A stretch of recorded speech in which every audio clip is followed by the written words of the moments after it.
I'd be standing with the chair and he's helping to do it.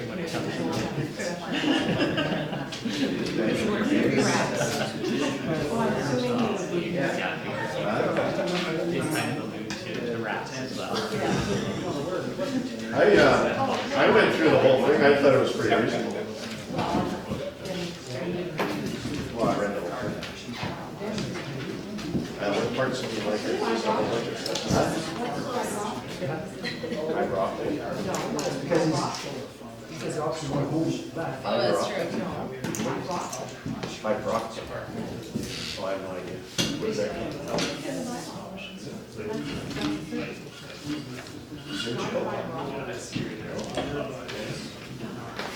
Well, let's we'll have a discussion about it. We've got a fairly open agenda today, so we can certainly discuss it and see what we do. Hope you're all ready to go. Ready? Super, thank you. Huh? Well, he's the next to answer some questions. No. All right, everybody, we're almost there. Thank you all for coming. We'll open this meeting, regular council meeting, and the approval of the agenda. Anybody else? Just that one got? There's just one later. Just the one? Okay, thank you. Item 5.2. And anybody have anything that they would like to add, have a look at? Shauna? Is this where we bring up things from the information agenda? Do we do that now, or do we do that later? This is part of the consent. Yeah, yeah, Because I would like to bring up 12.7. sure. Okay, we'll do that at the consent too. That's at item 3. Yeah, Thanks. okay. I just didn't remember when. Anybody else have any remarks? Okay, Oh, I wanted to add business horizons movement okay. status on the Dave Mitchell contract. On the what? Dave Mitchell contract. Okay. Where are you putting that? So that'll be at 5.3.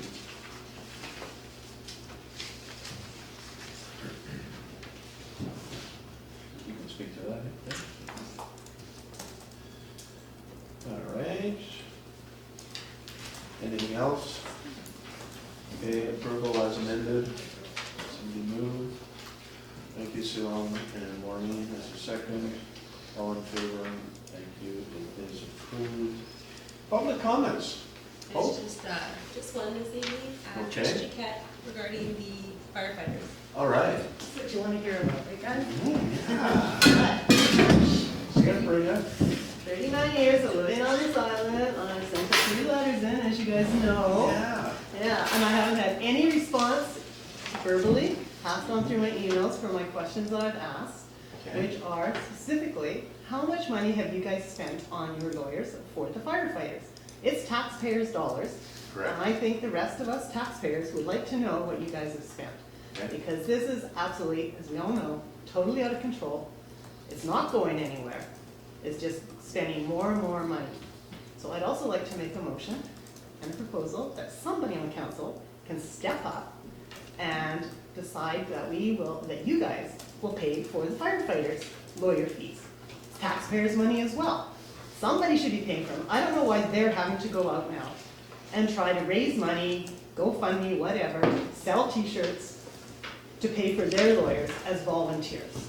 This whole thing has gone way out of control. It's 4 months. It's not going to be solved the way you're going about it. So hey, let's all put it out. How much the firefighters are spending, how much you guys have spent, and how much you're actually planning on spending on the lawyers. You're bringing in money out of parking tickets, which are absolutely insane on this island. Put it towards the firefighters. There's lots of places that money is being spent on wages, way overspent around here. Put that, pull them back, put those towards the firefighters' fee. But if you're gonna pay taxpayers' dollars on fees for you guys, then I feel honestly that you should be also paying for the firefighters' lawyers as well. All taxpayers' money that's going out the door. I would like to see if somebody here on council could stand up and make a motion to actually present that and go forth with it. All right. Thank you. And Trish, you can put a formal request in for those numbers, eh?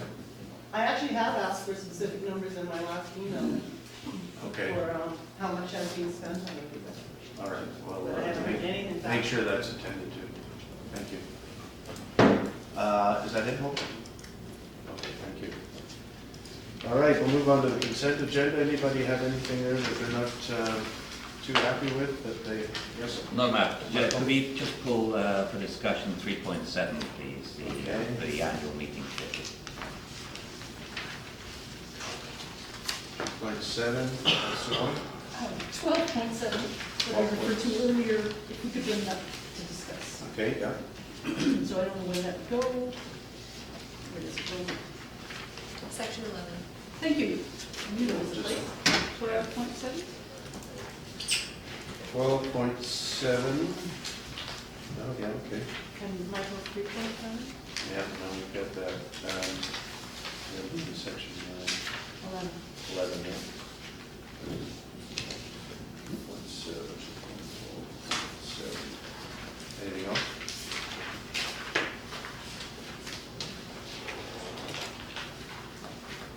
All right, so council approved the items as outlined in the November 12, 2019 consent agenda as amended. Maureen, thank you, and second to Sue Ellen, all in favor. Thank you. That is approved. As amended. So, move right on to delegations. Welcome, Thank you. Inspector Trions. And is Staff Sergeant Garrett Bradley. Garrett Bradley, yes, I know. Most of you know Garrett. Corporal Adam Keeley as well, who's your in-house resident. Indeed, he is. Do you want to pull up another chair? Are you comfortable there? Yeah. Whatever. I probably can speak to most of it, and Okay. we'll defer to them if we absolutely need to, but I think for now I Okay. can We'll probably just let her take go this on. then. Thanks. So appreciate you guys having me very much. I know it's been a year since you've seen me last summer. Garrett sat in my absence, was over at Victoria for one of our Chiefs conferences, so I appreciated him stepping in, and you guys did hear from him last year. It's important for us that we get an opportunity to come and present to you and hear from you if there's anything you need from the RCMP, but also give us a chance to just share a little bit about what we're trying to achieve, not only see the skywide, but here specifically Bowen Island. So I'll make sure I have this right, just the right button here. Looks like it. Perfect. So last year in February, we called out all of our stakeholders, our partners, our local governments, and asked them to put some input into what they would like to see the Sea to Sky RCMP achieve in a 2-year strategic plan. This is an annual performance planning process that happens. We take our priorities off of the provincial priorities and national priorities, but then we tailor make them to our communities, knowing our local issues. So for Sea to Sky RCMP, we have a Sea to Sky RCMP plan, which allows us to pull resources if we need to from Squamish, from our provincial resources. Myself, I'm a provincial position. As you guys know, you're provincially funded. And it just lets us bolster what we have here on Bowen Island when we need to. For example, this week you guys seen a surge of resources in. You've seen our integrated First Nations policing unit helping out.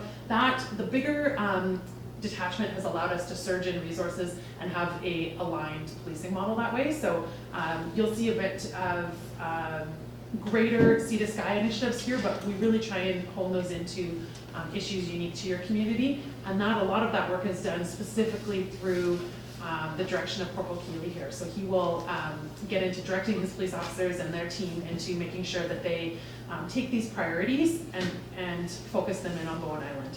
So these guiding principles and priorities come from our national and provincial objectives, which are enhanced public safety, accountability, good governance, organizational excellence.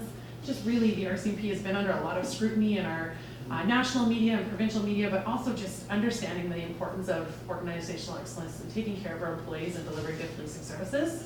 Engagement in our communities, that's you guys here, making sure that you're seeing me come and present to you, but I'm also having a chance to hear from you. I know that Adam meets regularly with your communities, and if there's ever anything that you need to channel up to me, Adam works with Gareth very closely on what we can do to meet those issues. So it doesn't have to be annually, it can be monthly as needed whenever you need to. You've got your local contacts here, and I trusted him to funnel that up to me. And again, innovating and engaging change. So that last piece is just around making sure that we are progressive as a policing organization and delivering progressive policing services. So Sea to Sky wide, we take into context some of the challenges that we might have, emergency and disaster response. I know your community's been deep into the planning of this. We talked about cannabis legalization this year and how that's impacted some of our policing when it comes to proactive youth education or impaired driving on the roadways, things that have shifted how we do some of our policing. If we look at our rapidly growing communities and the population influx of visitor population, even just to the Lower Mainland, I know that that impacts your communities in the summers, and being able to respond to those changes and that ebb and flow is something that we need to take into when we set these priorities. These are priorities we set earlier in the year. Our fiscal year runs April 1st to March 31st, as do these strategic priorities. And we, at the beginning of the year, identified 4 main pillars for our local Sea to Sky strategic priorities. And in those, they're owned by one senior commander, each pillar for the whole Sea to Sky, which allows us to integrate those priorities a little bit better and shift those resources where we needed them. So in the past, you've seen plainclothes officers come and do investigative work here on the island. That is all run by our GIS commander, General Investigative Section, and that's Sergeant Jeff Shore, and Jeff is responsible for the crime reduction pillar. So if Adam needs to reach out to him and say, hey, I'm having this larger issue, perhaps it's around property crime or drug trafficking, he can get that expertise, guidance, and extra resources through Jeff Shore and his unit. Road safety is run by our North Zone commander, who is situated out of Whistler. That's Paul Hayes. Your South Zone commander is in charge of community outreach, engagement, and Indigenous people. So Gareth has done an excellent job in forging that priority ahead this year. And my priority that I have taken personal pride in this year is investing in our people. So that's around training, HR, organizational excellence, all of those things that we've talked about. Crime reduction, so just a few highlights here on what we are doing to try, and sorry, that's really small print, and I apologize for those of you who feel like that's tiny. I know that we can provide this to you afterwards. We're doing a few of these presentations, so we didn't provide it in advance, in that this presentation will also be delivered in Squamish and Whistler, and delivering it in advance we found to be a little bit challenging at times. It starts flooding in questions from the media well in advance. So after the fact, at the end of the month, we're happy to share all of this with you in writing if that's helpful.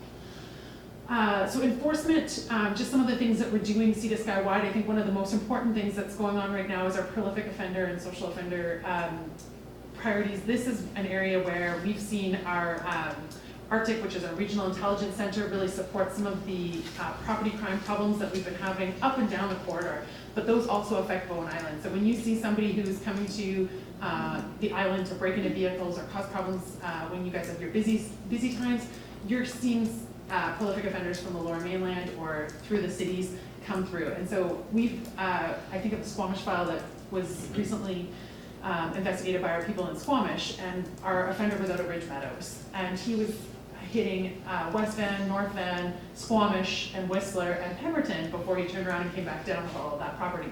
So Bowen wasn't hit in that particular case, but that's a really good example of why crime reduction and intelligence-led policing has to be one of our focuses, and we really need to be able to distribute, share those intel reports, and get that information out to our police officers on the road right away. So again, supporting that work is something that Jeff is leading right now. Another one is around the operational planning for major events. You guys have got lots of great events that happen here throughout the summer, and you'll see a surge of resources during those times. Boat presence, making sure that we're out there, and you had great events this year, Bowfest, Dock Dance, all of those things worked out really well, and we saw very little issues from a policing perspective. We're thrilled with the way those are going from our standpoint. So wonderful events, and we're happy to be involved in those and partner with you guys in making sure those are safe for the public going forward. I'm going to skip through the education and prevention right now down to youth, which is where we are doing a lot of work in our communities to focus on the online safety presentations and the cannabis presentations. And so our police officers, you'll see them in the schools doing formally some talks on It's a No, which is a anti-sexting campaign around education. If you share an image, where does that go and who does that go to and how quickly does that go? And so that program is for your generally grade 6 and 7s, but it can be even delivered to the younger ages around things just like a selfie and what does that happen and who are you sharing that information with, and just around online safety. So we'll be in your schools with your teachers and principals talking about those programs and how we can get those out to the youth, as well as cannabis presentations, which are around just education and awareness of the effects of, this is not a don't use cannabis presentation, this is around how can we do this safely and what do we do, what does this look like? Much like I think when many of us were growing up, it was around smoking and what are the health effects of this. Road safety is, this one we were joking about this a little bit before, because the biggest road problem that we're seeing here in Bowen Island is our deer problem, but next to that would be the impaired driving. So we wanted to add that photo in just for a little bit of a highlight here and a chuckle, but really our focus has been on impaired driving enforcement. And the positive news that we can see from that is that impaired driving, while the roadblocks are still very high, we're getting local feedback that less people are driving impaired, and we are seeing a decrease in the number of people who are being stopped roadside and dealt with either through the IRP program or arrested for impaired driving. And that is not despite doing still a significant number of roadblocks. So we're seeing the vehicles come through, but we're not seeing the same numbers of people driving impaired. Good news there. We are seeing still some levels of impaired. We've had a roadblock that was blown through that somebody had failed to stop for the police officer. We've seen some issues that have come from this, but we really want to put that message out there safely, and that is that the public needs to find a safe way home, and we'd be happy to support them in figuring out what that looks like. But that is our primary focus here on Bowen Island. When we look at community engagement and Indigenous people, you guys had a really neat and successful event this summer with the event that came from Sunshine Coast over to Bowen Island. Unfortunately, I was away that week on holidays. I'm not sure if that was a fortune. It was a lovely week away, but Gareth and Adam both participated in that. And they brought the canoes over from the Sunshine Coast and landed here in Bowen Island as a 20th commemoration, for the Vision Quest. And that was such a wonderful thing for us to be able to be a part of, and we're really grateful for that that reach out to us to participate in that. So incredible event there. Neat to see that connection happen. Lots of things happening with the Squamish Nation and our partnership with the Squamish Nation. Kelly Dean is the Integrated First Nations police officer who works out of Squamish, his office, and he is a part of the North Vancouver team who provides a service to not only the Squamish Nation of the Valley, but also on the North Shore. And they work in a very collaborative fashion. And he was actually one of the first police officers to respond this week to the missing person file.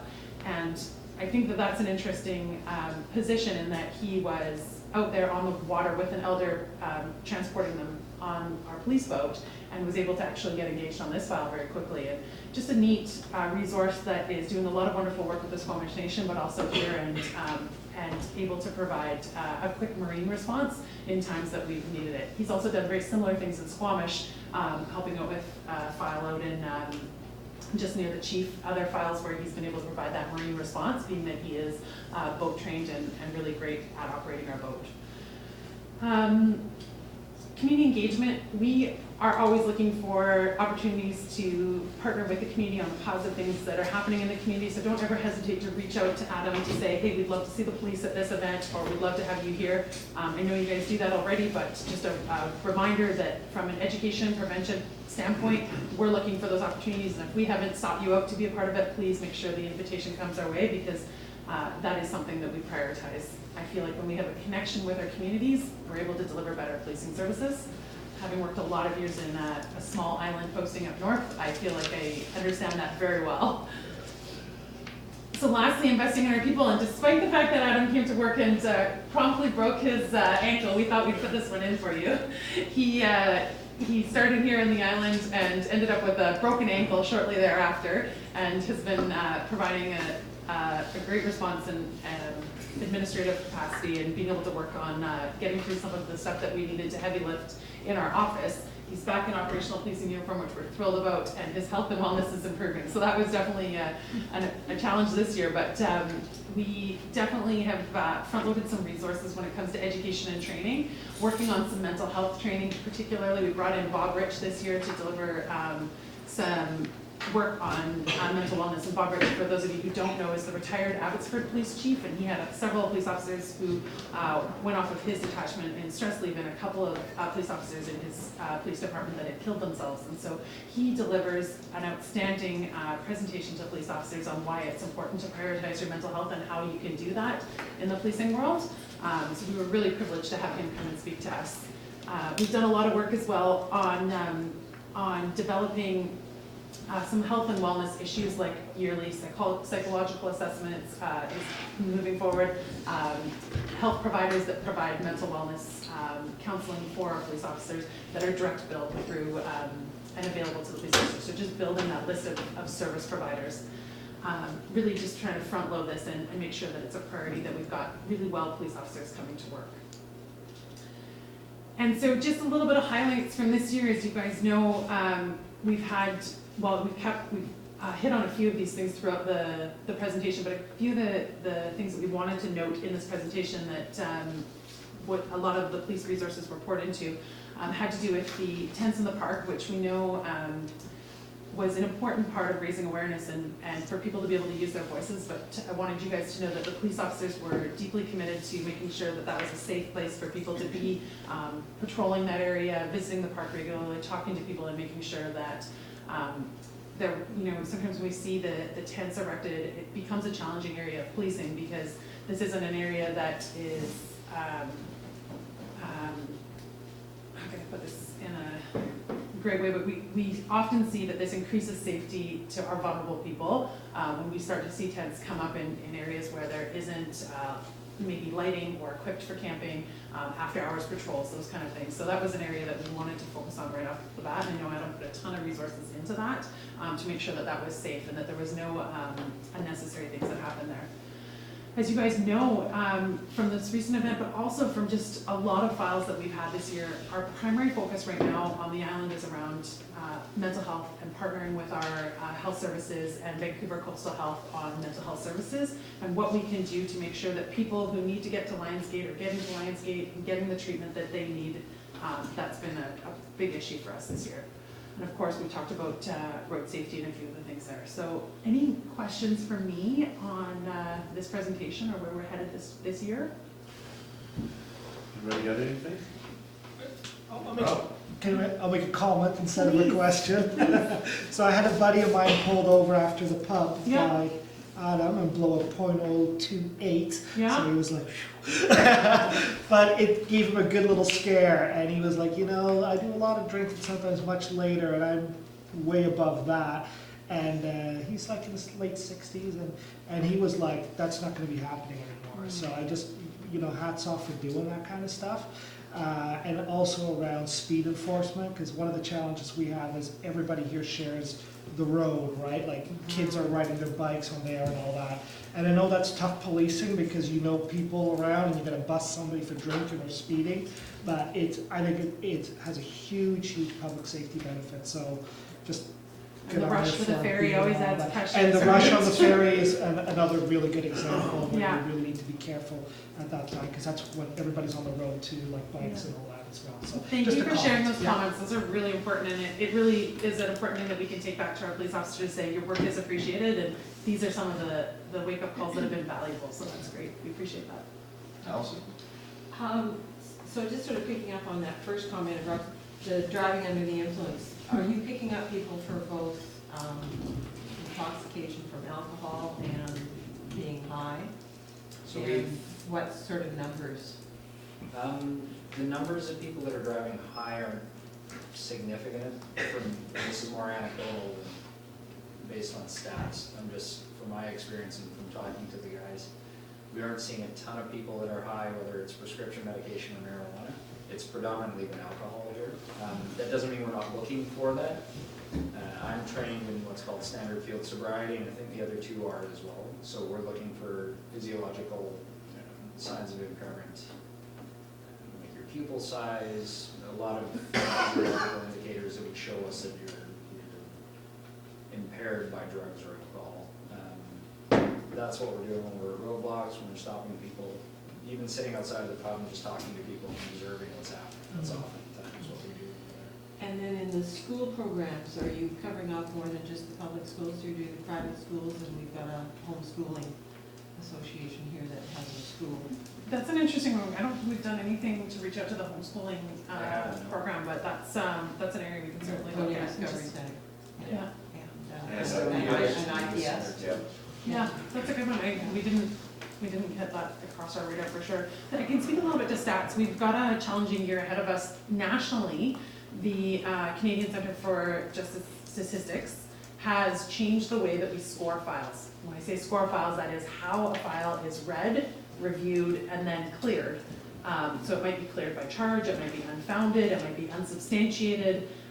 These are some of the ways. There's a long list of how a file can be scored, but that has been changed as a part of the Me Too movement. Some issues were raised with whether or not a file should be unfounded or unsubstantiated. So if somebody comes forward and says, this happened to me, who am I to say that's unfounded if I don't have enough evidence to support that it was founded, not founded? Could it be unsubstantiated? Absolutely, it could be. It takes a little bit less out of the public or the police officer making the decision to back to the report taken as is, which has been applied not only to sexual violence files, but files across the board. So every file has a new definition for scoring now around unfounded, unsubstantiated, and how it's cleared. And what we're gonna see in March is a drastic change in what our statistics look like when they're in their clearance rates. So I'm gonna forewarn you, we will do a presentation this spring, you will see a change. We've told every community, in fact, we're delivering this message nationally, there will be a change in how clearance rates look.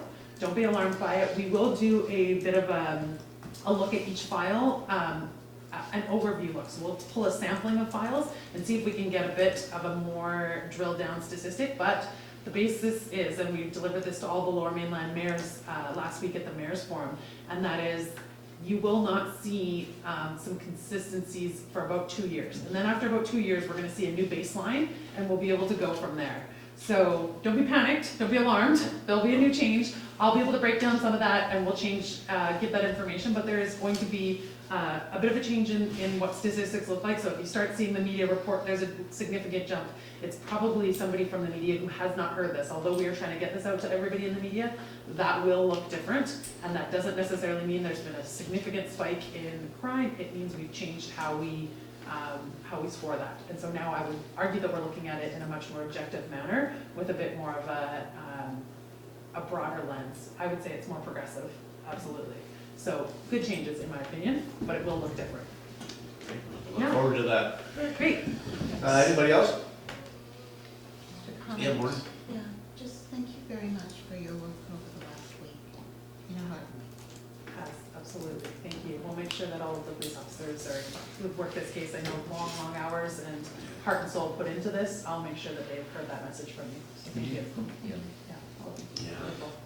Well, thank you very much for the update. Thank you for your presentation. It was amazing. A very quick read for you. There's a lot of information out there. There is. I will get it to you in writing as well. It's a little bit easier if you can spend some time looking at it, but I also know that you guys are under pressure in the evenings and don't want to take, we could talk policing for 2 hours. But we won't do that. Thank you for all you do.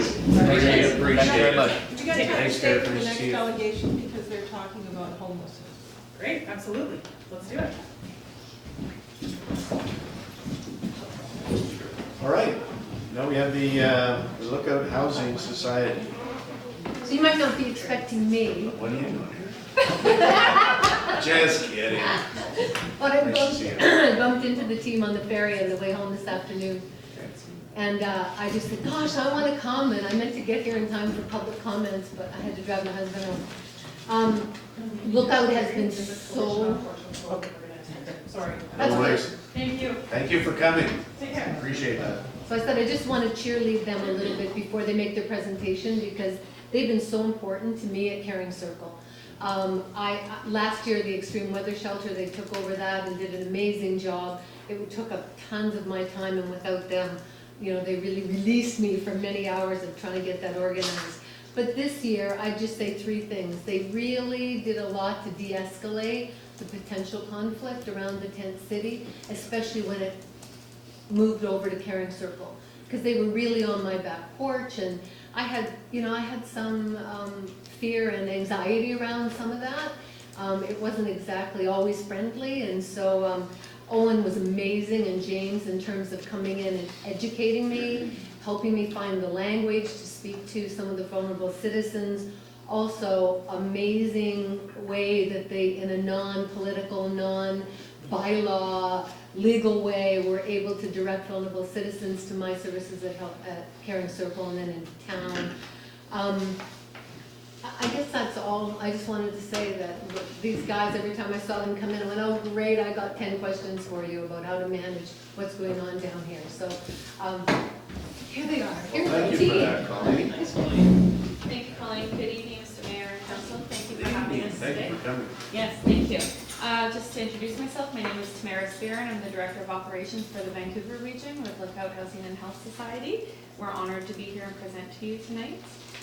I just would like to, how do we do this? Left and right. Left and right? You should be okay. Okay, just acknowledgements, first and foremost, we acknowledge that the land we are on, this project was carried out as the unceded territory of the Coast Salish peoples, including the territories of Squamish, Musqueam, and Tsleil-Waututh nations. I'd also like to acknowledge and appreciate Council for their motion that they passed in the last September meeting, as I understand it, to operate an EWR locally if there was the need and the desire. At this time, there isn't, but nonetheless, we do appreciate your support. I just wanted to highlight briefly, Lookout has been around for almost 50 years. We were founded in 1971 and we service over 15 communities all the way from North Shore to Abbotsford, including Vancouver Island. With that, we have over 93 programs. I won't go into detail about the numbers, but as you can see, we are quite robust. We have almost 7,000 shelter guests that stay in our shelters year-round. With that, it's included 8 emergency weather responses. We have over 1,000 residential units across Metro Vancouver, and we have 19 outreach teams. Today, we wanted to focus on outreach with you folks. Before we get into that, I also wanted to highlight we have a very significant health component to our multi-service agency, and so with that we have 7 health programs, a dental clinic, a health clinic, we have food bank programs, and we also have a partnership with NDABC, which provides clinical supports that can include therapy, counseling, death and grief, etc., etc.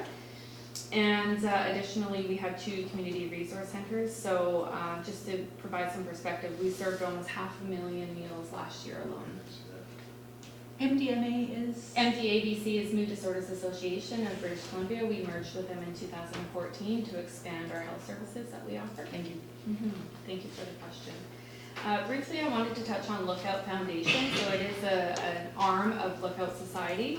So that was founded in 2001, and that's really important to us because as an agency, the society, we fulfill our government contracts and operations, but having the opportunity to tap into funds from Lookout Foundation gives us an opportunity to fund our resiliency and our creativity and our innovation for those things that aren't funded to respond to the needs of the guests that we serve. Some examples for that is our Bowen Island outreach that we're doing, we're going to talk about in a moment, a Jeff Naylor Food Bank, Raise the Bar and Recovery, our overdose prevention for peers. So within many of our sites, we have overdose prevention rooms that staff monitor people actively using substances to make sure that they're safe and with a harm reduction focus.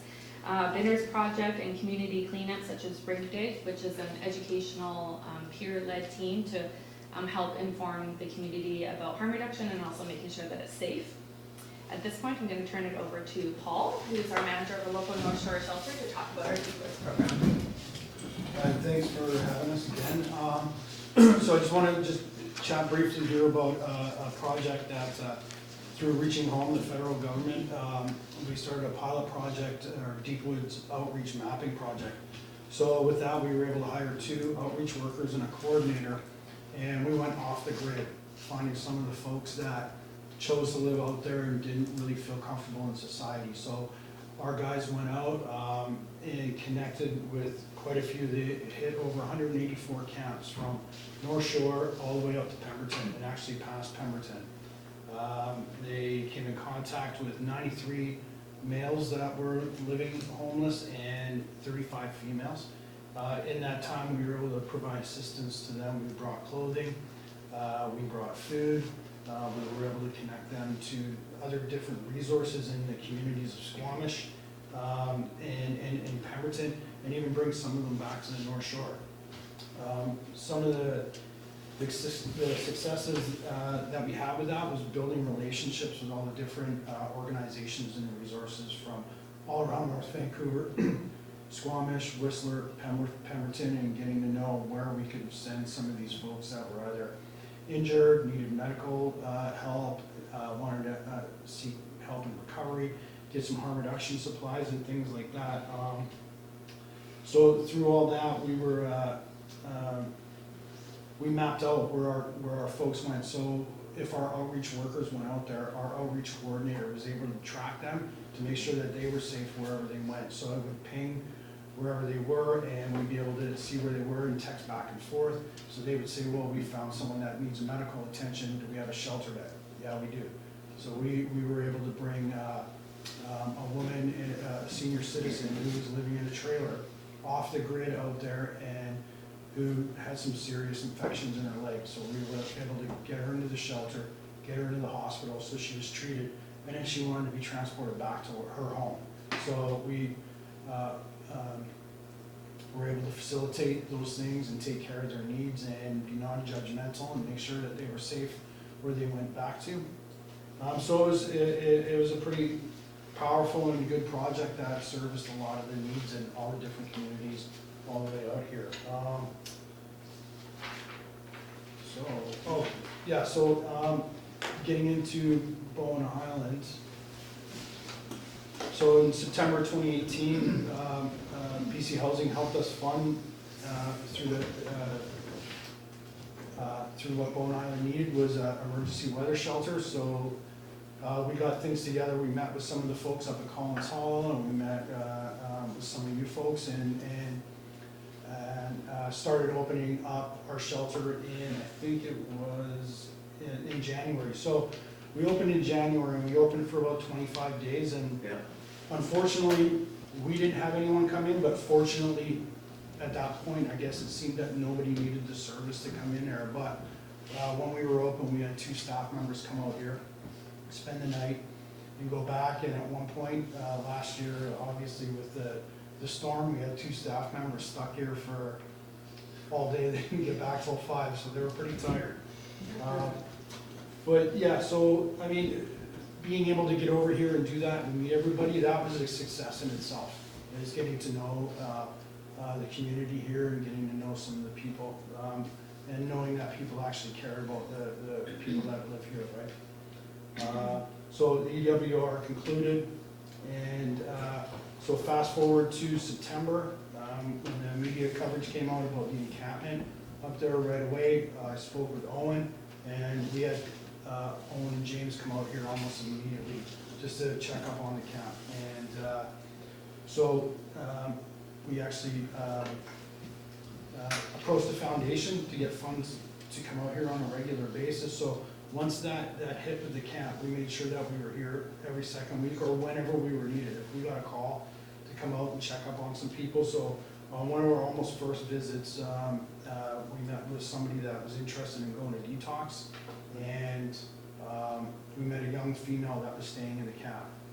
We were able to meet up with the male, put him into detox. So as far as I know, he was successful in that. I'm not sure where he is at the moment, but the young female, and I think we have 2 from the island that are currently at our shelter right now.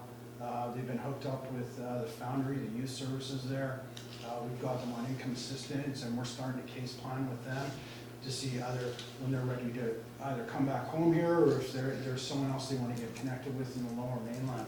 So even those were just successes that we had. So what we're going to continue to do up until our funding with the foundation runs out, which will be the end of April, is we're going to continue to come over here. Owen and James will be here every second week. As it gets colder and as necessary, if we need to ramp it up and come out once a week, that'd be great. Fortunately, Adam worked in North Van, so he knows the population very well that we deal with on a day-to-day basis at the shelter. So it's a good connection to have. And I'm going to leave this last part of what our response is going to be to Owen, who you guys will see more here on the island. Good evening, Nerd. Good evening, council members. Appreciate appreciate your time. Thanks for having me over and allowing me the opportunity to speak. So, yeah, I'm a point of contact on the ground here at Bowen Island. My name is Owen Hines, and I'm the program coordinator for the North Shore Shelter. So, my other partner who we've been responding on a bi-weekly basis here at Bowen is James Ednall. James is not with us here this evening, but James is a very experienced individual in terms of folks who are experiencing homelessness. So it's our response initially to the tent and the encampment and engaging in those folks was quite interesting. I mean, those folks had a lot to say at the site itself. Part of what James and I wanted to do in terms of the approach to that piece was to certainly acknowledge what they were experiencing, to give them voice, but also educate those folks about the services that we could provide them, and really reiterate that that was a phone call away at any time. If any of those folks wanted to come in for a respite, 24 hours, 48 hours, we would make that happen, and to maintain those relationships, to support, to educate, to also educate about the harm reduction piece at the tent city itself, and to support the folks that were there. And a big piece of that support, I should say, was Colleen spoke earlier on. Colleen was really instrumental in that piece as well, and it was very important to us that whilst we're here, that we maintain partnerships with the Carrying Circle, the folks here at Council, different partners, including the RCMP. One of the first things James and I done when we arrived here first was to go and introduce ourselves and let folks know what we're doing here, how we can be reached, and we see this very much as a partnership. We're in your front garden, back garden. The idea is not to step on any toes here, but to identify individuals who are experiencing homelessness and to say to those individuals that these are the resources we have, and to educate them a little bit about those resources. I mean, some folks felt that the two individuals, young ladies that Paul spoke to that are currently staying at the shelter, that was a big piece for them to put that trust in us to come over and access our services. I spoke with one of them yesterday. They're doing very well, and I also shared as well. Hey, if you're choosing to access our services, you know, we want to work with you. We want to meet you where you're at. Try to identify your needs and how we can support you.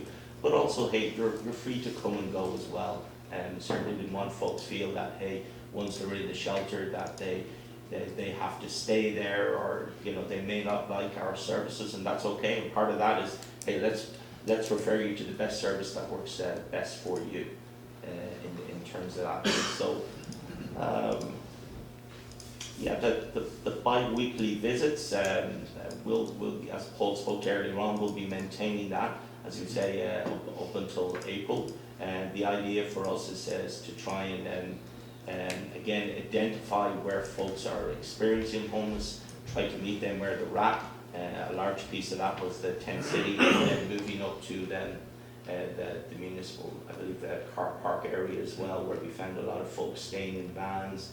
And that's where we met one of the young ladies who was in a van there, and we met and done an engagement piece with her, and with Colleen's support and that partnership, we're able to get her over to the shelter, intending trying to map out the area of the island as best we can, and to use the resources here on the island to hopefully reach out to us if they come across folks who are experiencing homelessness or identifying themselves that way, that they can reach out to us directly, and then we'll get out and engage them and meet them where they're at.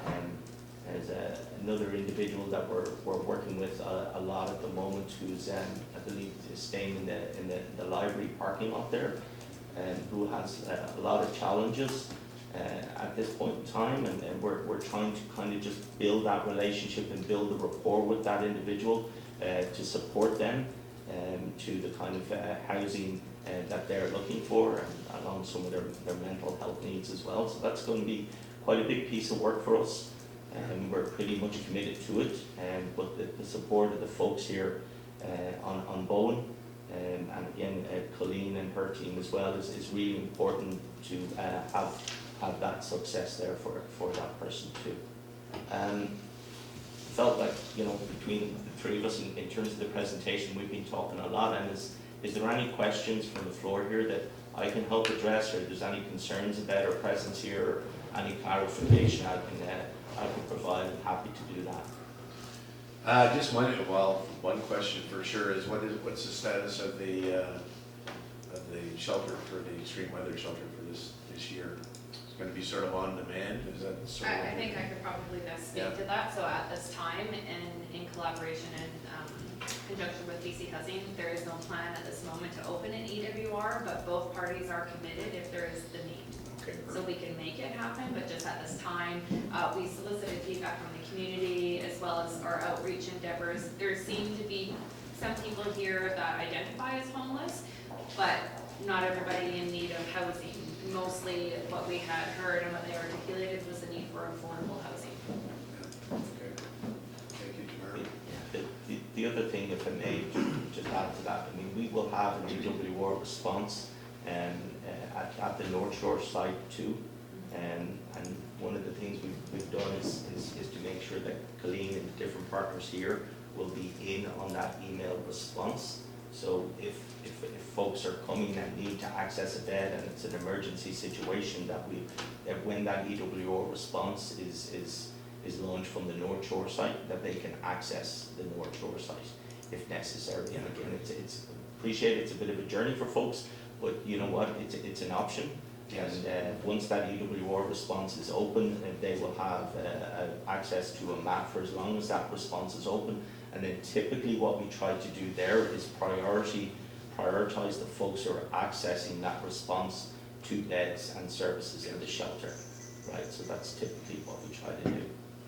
Yeah, we certainly, it's amazing what you do for the people out there, for the less fortunate. And, you know, I don't think we have the expertise on Bowen Island to handle it as well as you can. So we really appreciate the work you're doing over here, looking after our folks. And I like the fact that if they're asking for help and you can support them, you know, it could be a whole different pathway for them, you know, which is amazing. Well, I appreciate that, and I really appreciate those comments. I mean, we're very much committed to the partnership here, and it is a partnership. I know, appreciate, and repeat myself, but you know, with Colleen and the Carrying Circle and the different partners, but that's what it's all about for us in terms of that, and addressing the needs of those individuals, and trying to support them to what's best for them. If that's healthcare needs around that support, if that's emergency access to shelter, that we're flexible, our model is flexible enough to accommodate that.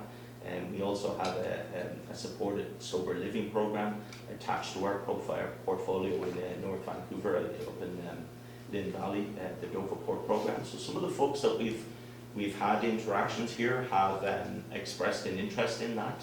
And be it supporting them to detox first, and then there's an option to circle back into that supported sober living environment there in Doverport, which is a very unique program, very successful program as well. So, Maureen? Two questions.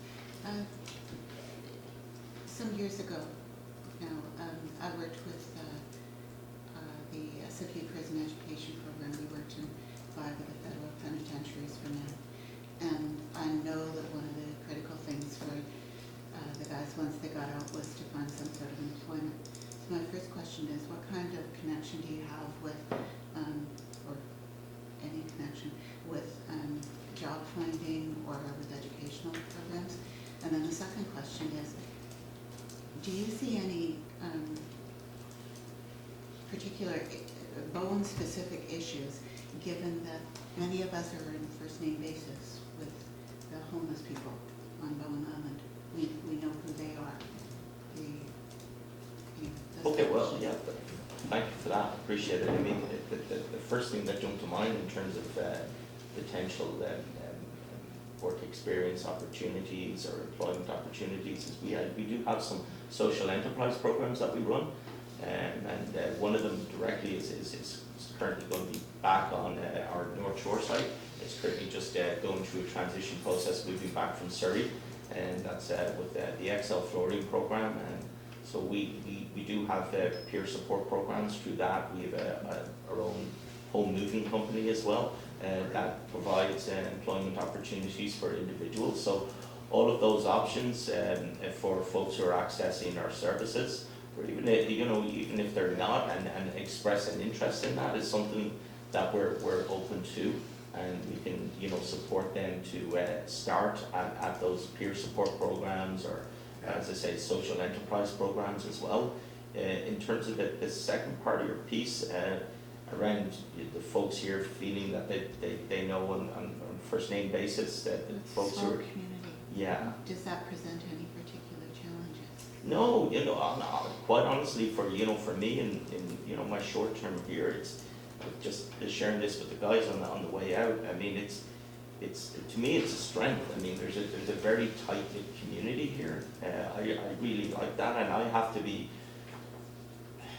careful when I'm over here. This is your front garden, your backyard, and again, we're not here to step on toes or tell folks what they should do or what they shouldn't do, just to provide a service and try and identify folks who are experiencing homelessness, and again, meet them where they're at. And I mean, if folks here, know an individual better than I will, right, that helps me. If they say, hey, your approach is maybe slightly off here, maybe, try and work with them this way, or, or that, no, that's a piece we can take care of here at their home. What we need you to help them with is this piece here. So, I mean, our approach always has to be flexible, and when working with the partners here and those who know them best, and that's how we would approach that. Thank you for the question. Thank you. Anybody else? Well, thank you very much for coming over, and we really appreciate the work you're doing over here, because I said it's just that the outreach is amazing, and I think the key on it is options, giving the people that are having a hard time, you give them some options, whether it's for work or for help or whatever they might need, and you're doing a great job. Thank you. Well, I appreciate that. Thank you so much, and thanks for your time. Thank you. Thank you. Thank you very much. And we've got just our last slide, and I guess I don't know if you'll be posting that or anything, but there's contact information there, so if you need to get a hold of myself or Owen or Tamara, or even our CEO, was there, plus all our social media stuff, if you want to catch up on some of the innovative stuff that we're doing in the communities. Yes. Hope if you got that, can you get There that? it is. Well, let's see. Yeah. Yeah, sure. Yeah, okay, thank you. Thank you very Wow, much. that's great. Okay, business arising from the minutes, Emmett Chow, looks like, doesn't look like Emmett. Daniel, thank you. That'll be development variance permit DBP 1460 Eagle Cliff.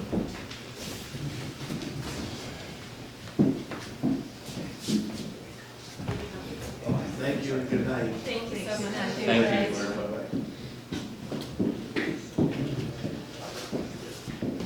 So thank you, Mayor and Council. So I'm here today playing the role of Emma for the DVP at 1460 Eagle Cliff Road. So this is a variance permit for your consideration. So it's located, its address is along Eagle Cliff, but it's also accessed off the lane, that's Eagle Rock Lane that runs along the upper part of the property. So just a refresher from when this was introduced to council. The property itself is shown here with the building area inside, but the hatched, or the sort of shaded area shows the actual flat area of the lot itself. So the applicant is proposing a house that takes advantage as much as possible of the flat area, with a house that's grounded along here with essentially a cantilever projecting upper story of the house. So this is showing the various views of the house itself as it projects over the steeper part. So the DVP application is to build within that setback. So reduce the front setback line along the lane line. So the public comment, we followed our normal public comment process. We issued notice to neighbors and signed on the property and notice in the paper, and we did receive one letter in opposition of the application. So the letter cited a dangerous house design, node road access for drainage and the issues with Eagle Cliff water supply. And so the staff report does address those comments. In terms of most of them appear to be ones that are addressed further in the permitting process of either building permit or the driveway access permit process. So the recommendation for staff is to issue this development variance permit. All right, anybody have any questions? Quick question. Daniel, and I brought this up at the last meeting when it first came up, that the access to the property, that sort of is a sticking thing for me. So, like, is that a forested area now, or is it like a gravel road there already, or what's happening back there? So my understanding is, so upland comes up about here, and then this laneway comes this way and continues through.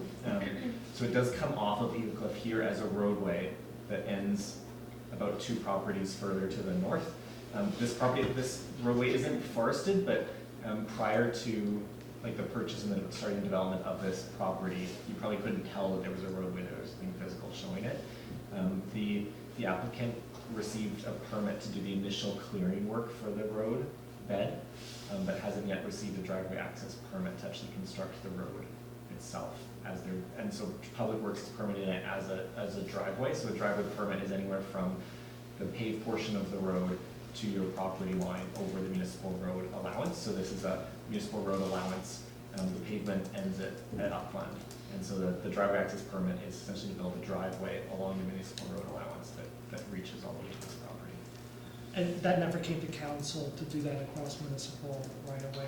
No, so that's a Public Works, just a permit that the property owners apply for the Driveway access. driveway access permit. So every property, when they get a building permit, they apply for a driveway access permit for their access to their property. Yeah, so even if it crosses municipal land, they don't have to? But by definition, so it goes along the municipal road allowance. So it goes from the edge of our pavements, the edge of the road, Yeah. where the sort of the paved portion of the road is, to the property line.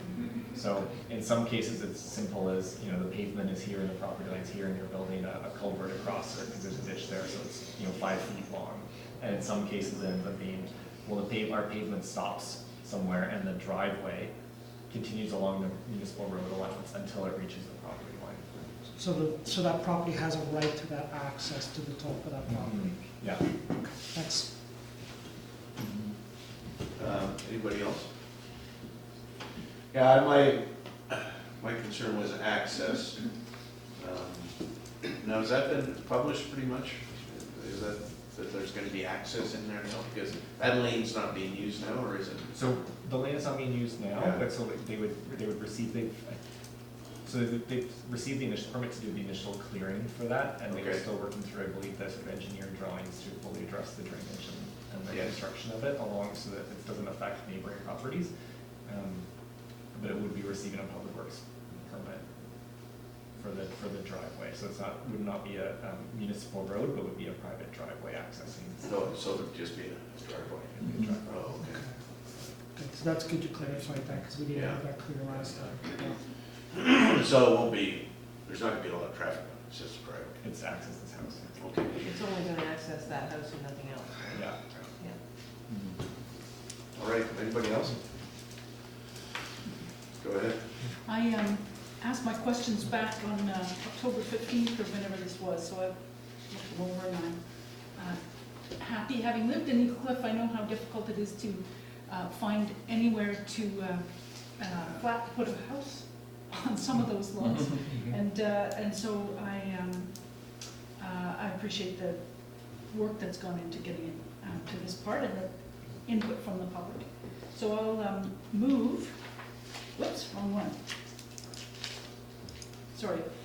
That council issued development variance permit DVP 11/2019 for the variance of rear setback for 1460 Eagle Cliff Road, legally described as Lot C LMP 12286, Block 6 to 8, DL 1552, PID 018631. I've written over it, 282. Second that. Thank you, Michael. Any further discussion? All in favor? Thank you, that is unanimous. Except for David. Okay, so back to Daniel Martin, Manager of Planning and Development. This one's for EVP 14, 2019, Area 1, Lot Thank you. So this is another variance permit for council's consideration. So again, another one that was introduced at that first council meeting in October, coming back to you for consideration to issue the permit itself. This one is for the property that is still known as Area 1 of Lot 2, so it's a municipally owned property just at the foot of the hill opposite the ferry line up from where we're sitting. So this is municipal owned property that the municipality has announced an intention to sell to DK Harris Properties. And David Bellringer, on behalf of DK Harris, has applied for a variance permit to construct a 27 unit building with a small commercial piece on the bottom as well, so 27 rental unit building. And as part of the application, they have requested a variance permit to reduce the required parking on site. So they've requested a variance for up to 9 parking spaces, so to provide 8 parking spaces on site and 1 bicycle space, and to reduce the remainder of their parking. As part of their application, they've also proposed construction of 6 parallel parking spaces along Senior Road. So just to be clear, Yeah. those are not going to be within the seniors road as we see it right now. They're going Correct. to be off to the side Yeah. in that fire. So when the subdivision, that's a good point, Councillor Moore. So when the subdivision was done, Senior Road, the road allowance for Senior Road was widened, so that where you see the pavement was within the existing road allowance, and at time of subdivision, we widened Senior road allowance by, I believe it was maybe even double to be 12 meters in width instead of, I think it was 6 meters predominantly.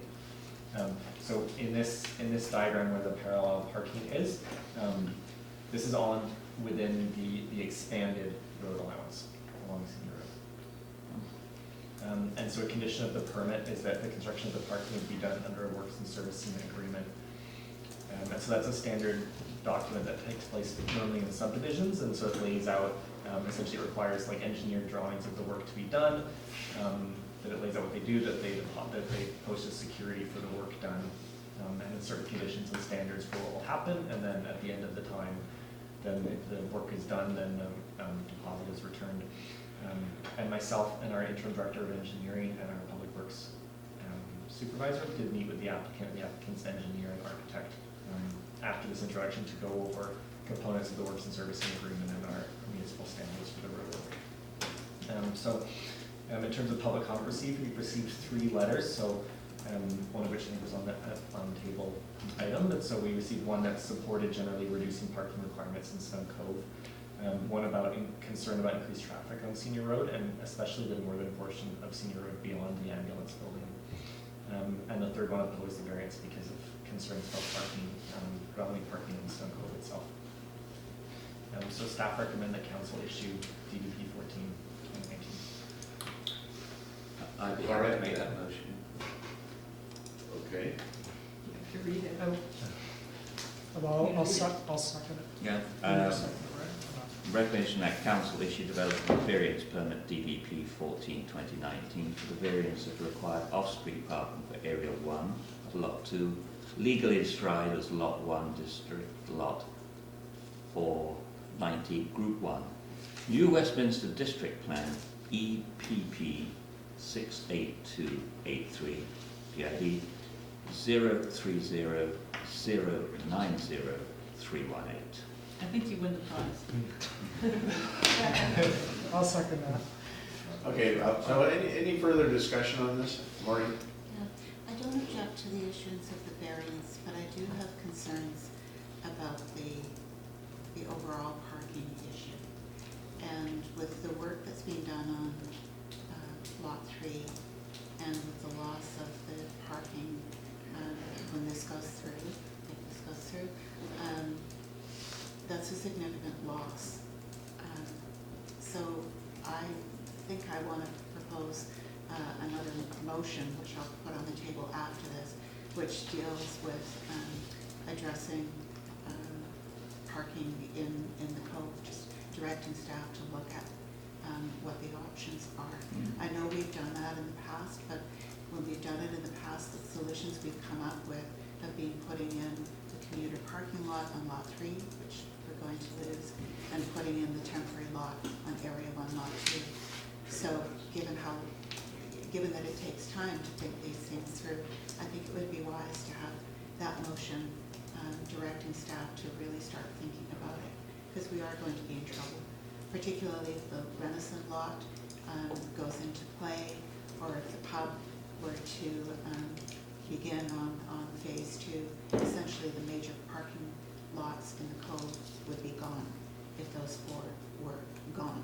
And I know that we don't want to encourage parking, but at the same time, if we don't have parking in the cove, we're not going to have people able to shop in the cove, and we're not going to be able to have people park in the cove and take public transit into the mainland. Yeah, I hear what you're saying. I also agree that we're losing a tremendous amount of parking in the cove. And I think, to your point, I think we should have to look at it in a different light again. I was talking to somebody the other day about a condo up in Edgemont Village. Point of order, we have a motion on the floor that we're. Well, I thought we were speaking to the variance first. We're still talking Well, about so the parking. so I was thinking this was not, We're going this off was track. the follow-up motion that she was going to No. be making. Anyway, they just bought a condo there, just at the North Edgemont Village. The North Van required them to put in 138 public parking spots underneath the building. So, they, Softer ground. yeah, true that, no question about that. More money. Anyway, it's, yeah, we're definitely gonna have to review that. Anything, any more further discussion on the actual parking? Yeah. Go ahead. Yeah, okay, good. Yeah, so I support the variance. I would actually have, I think with the density we're putting on that corner lot, if we were to go with our old parking regulations, as a neighbor, I'd be a hell of a lot more worried with even more cars around my neighborhood. So I think it's important that we make sure, you know, the point of putting it in the cove is that we want people living there so that they don't need a car and that they can live inexpensively. That's the whole point of getting affordable rental down in that area specifically. Just a comment to staff on the look and the feel of seniors, and we're using the word road, a lot of people are using the word lane, right? And I think it's very important that our staff work very closely with the developer to really minimize the impact of those cars and potentially extra traffic there. And also, I think this is an opportunity to look a bit innovatively at road design over there. Like, is it going to be a standard road with curbs and all that, which I don't think will be great in that area? Or are we going to do a bit of a mixture and maybe have a bit more of a creative road surface that combines pedestrian and cycling and sort of, and really keeps the speed right down and maybe doesn't have through traffic or whatever. But I think that will be very important as we're developing lots in the cove to make sure we're not having a negative impact, especially on the pedestrianization and the safety of people living in the area near these developments. And, so I think just having that talk with the developer and trying to come up with something innovative, I think is really important. And also, you know, making sure the developer puts in enough alternatives, like the bike parking I'm happy to see, you know, but also policies like not attaching rental suites to specific parking spot, but having general, which can drastically reduce parking demand in these areas. So I just want to make sure that we're on the same track with the transportation plan, which that's what it's saying we need to be looking at, and with the first major development happening in the cove, and that those two are, you know, are in line with one another, so that this is a success. We can include all that in Maureen's next comments here. Oh, jeez. Anything specifically on this DDP? All right, I'll ask a question. All in favor? Thank you. It's unanimous. Yes, Maureen, go ahead. So the motion, it's a simpler motion. And, just that council directs staff to begin work on a plan to identify potential parking sites in Snuck Cove to offset the potential loss of parking resulting from the development of Area 1, Lot 2, and Lot 3. So I'll move Friendly that. amendment? Yeah. Could you insert the word public? Public parking? Yeah, and honestly, I don't know where this will go, but I think we better, I think the principle is I think we need to get going on it. yes. Yeah. I just wanna know, is this gonna be a nice high-level overview, or are we gonna get right down into it, because we've been through this a lot before, and I think we could probably just, you know, bring up some of the stuff from previous, But the solutions we came up with the last time are going to be gone. Yeah, because of the development. I'd really just like to leave it to staff to put some brain power on it for a while. Can I hear the motion again? Yes. Maybe we could ask Hope to read Yeah. what she's written. I was gonna ask Councilman Nicholson. To read it again. You don't want me to read it, trust me. The council directs staff to begin work on a plan to identify potential public parking sites in Snug Cove to offset potential loss of parking resulting from the development of Area 1, Lot 2, and Lot 3. Yeah, I'll happily second that one, and don't forget this thing, excellent idea. Any further discussion on this, Rob? Yeah, so I'm not going to be supporting this motion, a couple of reasons. First off, you know, we have, well, David's not here, I know she was because he's our Transportation Advisory Committee Chair, or he sits on it. This is something I think that needs to go through them, like you've mentioned, Mr. Mayor, that, you know, this has been talked about, yada, yada, yada. We have a comprehensive plan, you know, it's been out 3-4 months, put a hell of a lot of time and money into that, and I want to make sure that what we're doing here, we're not sort of like going around this plan and started doing things that are not in the plan itself, and also have not gone through the committee, which is doing a lot of work on issues of transportation. So, you know, just from a policy, like a good step perspective, I think it going to the Transportation Advisory Committee for, is this something we want to do? You know, what is your advice coming back to us? I think that's the appropriate course of action to take in this instance. Those are two different issues in Maureen's issue here, we're just looking at overall parking in the code to have an overview of it. And that will, of course, go through the Transportation Advisory Committee, there's no question about that. I think what you're saying is we should change the order around. Yeah.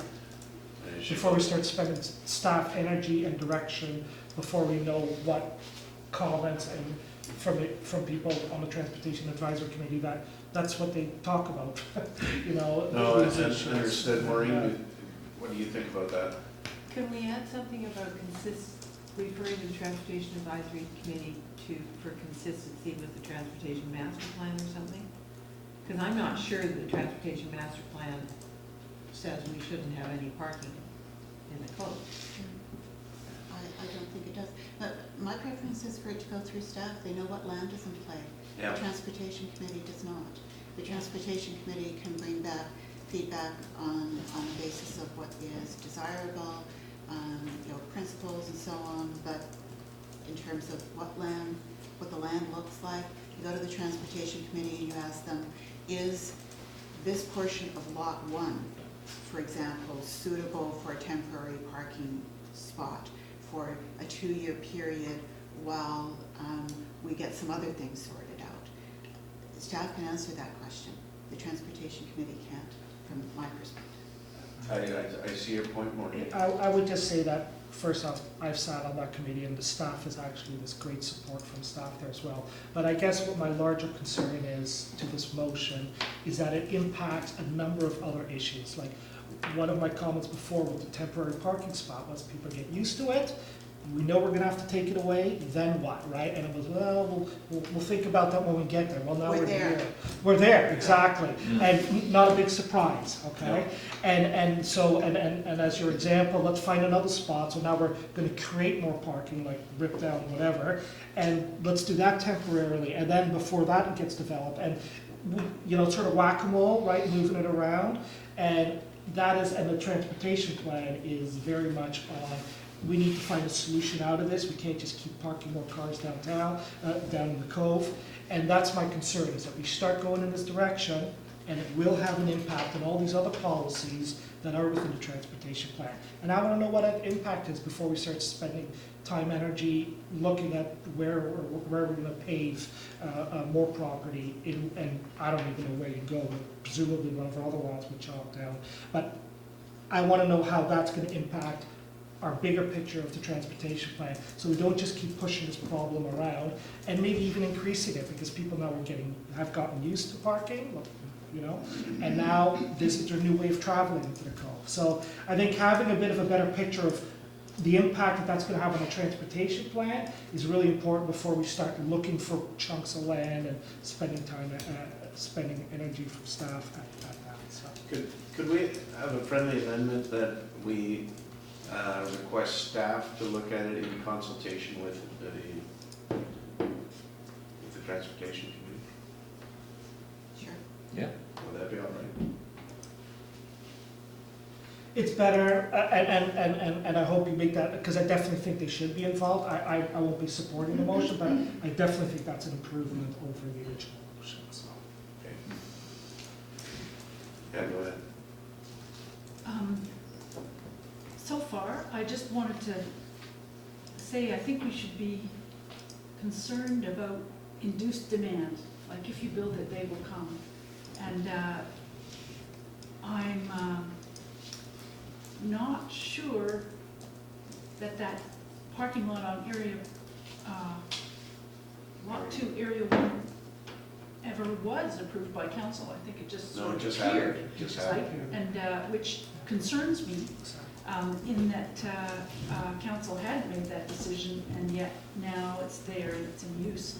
And people get used to it and they plan their lives around it. And I just think rather than looking for more parking, I would like to look for transportation solutions that have to do with our adopted transportation plan, which to me involves leaving cars closer to home, Park and ride. using transit, park and ride, using transit, carpooling, Bowen lift, all these things that we've been investing in as a community.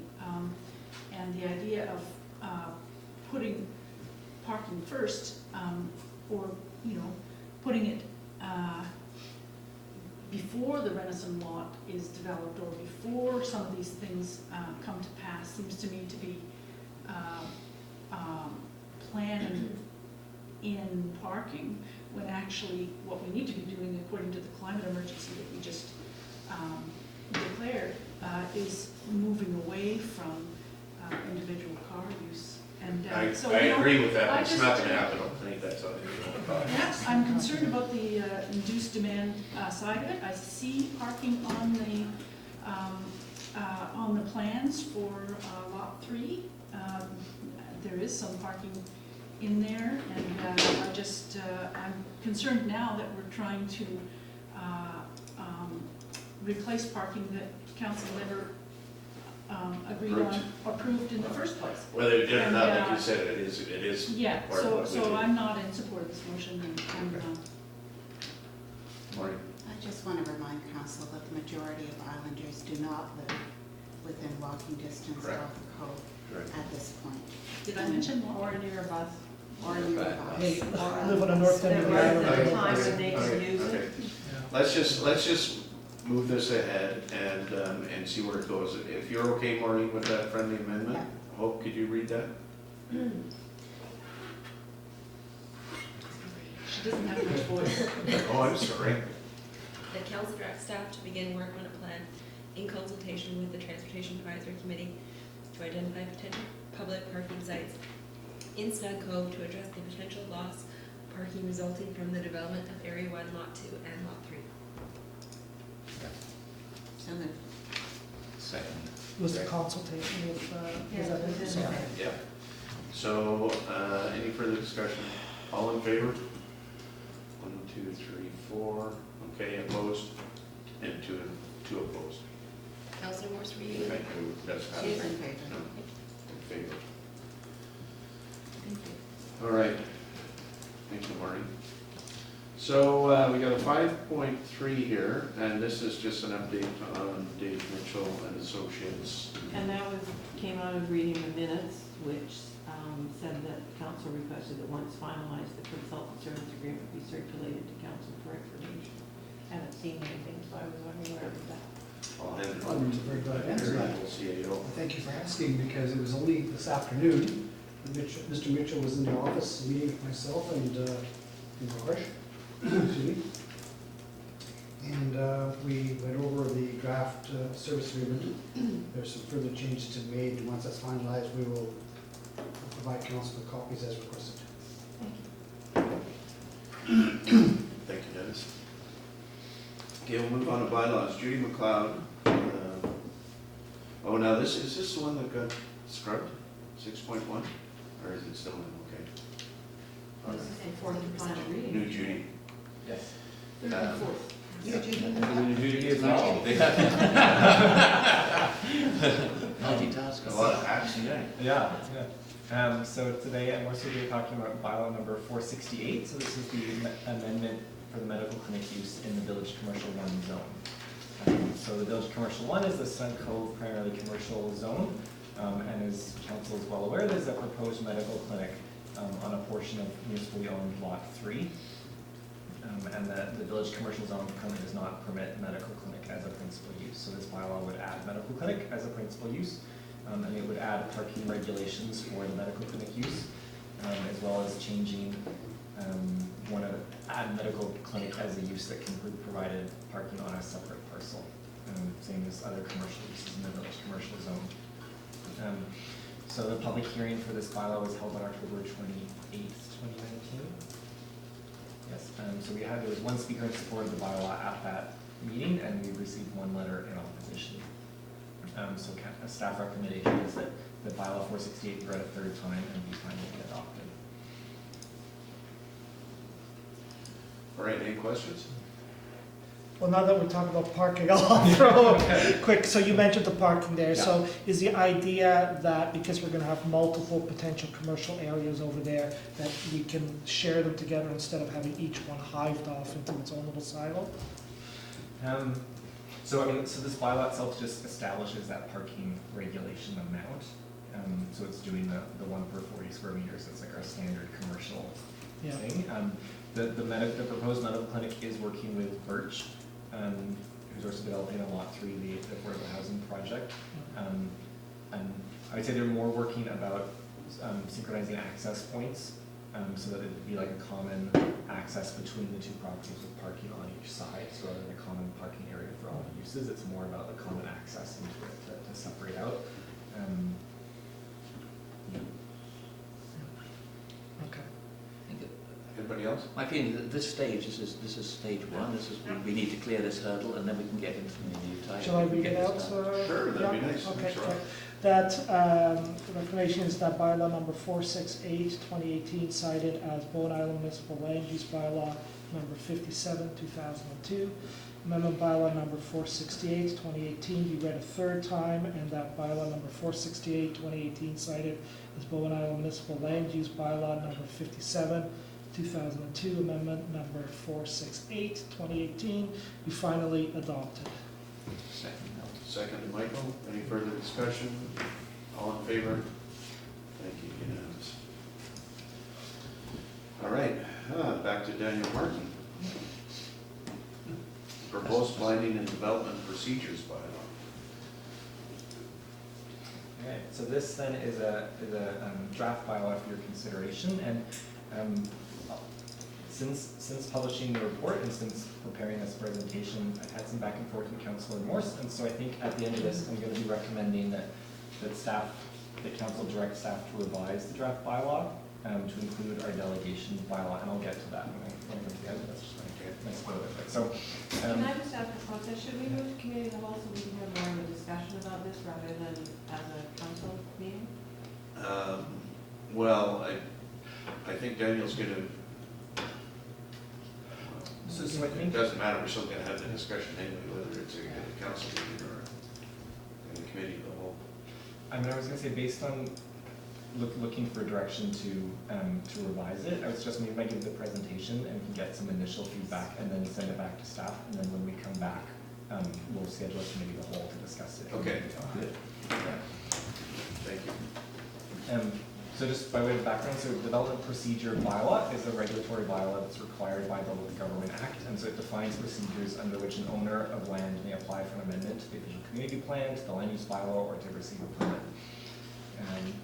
So our current bylaw that governs that on Bowen Island is the Bowen Island Trust Committee bylaw, number 121, that was adopted in 1993. I think it's bylaw, it's a 1992 bylaw, but adopted in 93. So staff have encountered some deficiencies in this bylaw as we work with it.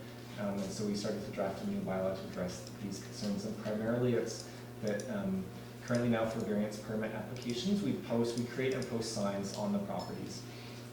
And so we do that at our expense, but there's actually a mechanism, if your bylaw covers it, you can have it as part of the application. The applicant would then pay the cost to print and to post the sign on their property.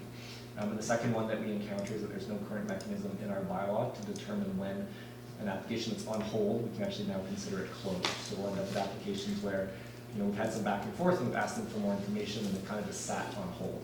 And we'd like a mechanism where we can tell people, okay, now, it's been 2 years.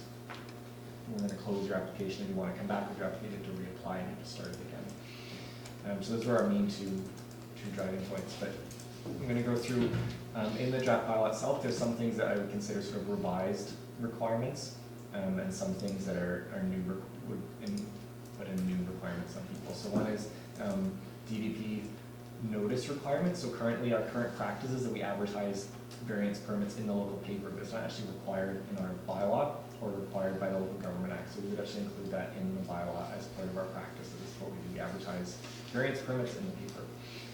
It would also include a section on agency referrals, and so that's cemented our current practice, which is we refer applications prior to receiving them to council. We'll refer them to agencies like to BC Hydro or to Dallas or other appropriate agencies. So in terms of new requirements in this bylaw, so as I mentioned, is that lapse of application, so saying, okay, your application is now expired, we're going to close it. Second one is posting a sign. So it would require applicants to post signs, and it would expand the requirements to not just be variance permits, but to be rezoning applications as well, something that actually has generally a larger impact on people. It makes sense that there's a sign so neighbors can know what's going on. Next point, it would outline public information meetings. So this is something we do for most rezonings, have a kind of information meeting. And there's always a bit of back and forth about, well, who's actually hosting it, who's doing the piece of it. And this would sort of outline and be clear that the applicant hosts the information meeting. We sort of leave it there. We would make our municipal hall available for that function, but the sort of the onus on preparing it and organizing it is on the applicant and not on staff. It would include some information on security and what we receive for security and when we take security. So the Local Government Act says when you can do it, and it's, things like landscaping bonds and those types of things, but it would include that information and the type of security that we take. And then the final point is that it has a clause in there in terms of our ability to ask for peer review of professional studies. So something, if we receive professional studies, it gives an opportunity to actually ask for a peer review of that study. So the staff presented the concept about going to the APC at their May 2019 meeting. So at that time, we brought a series of example bylaws on what goes into a development procedure bylaw. And then we presented the draft bylaw itself to the APC at their September meeting. And at that meeting, the APC adopted the motion that they recommend council consider the proposed bylaw. And the APC comment focused on better defining how exactly we define when an application is lapsed or when it's expired, and needing policies in place to make sure when to initiate peer review of expert studies. And so then in conversation today with Councillor Morse, we have a bylaw that delegates approval of development permits to the CAO. So that bylaw was adopted in 2003 and amended in 2012. It's bylaw number 98, and Councillor Morse's suggestion, which I think is worth following up, is that that bylaw be incorporated into this bylaw. So it's a really simple one-stop place for people to look and they can see it all rather than wondering which bylaw applies in which case. So my motion that I would recommend would just be that council direct staff to revise draft bylaw number 494 to include delegation bylaw number 98, 2003.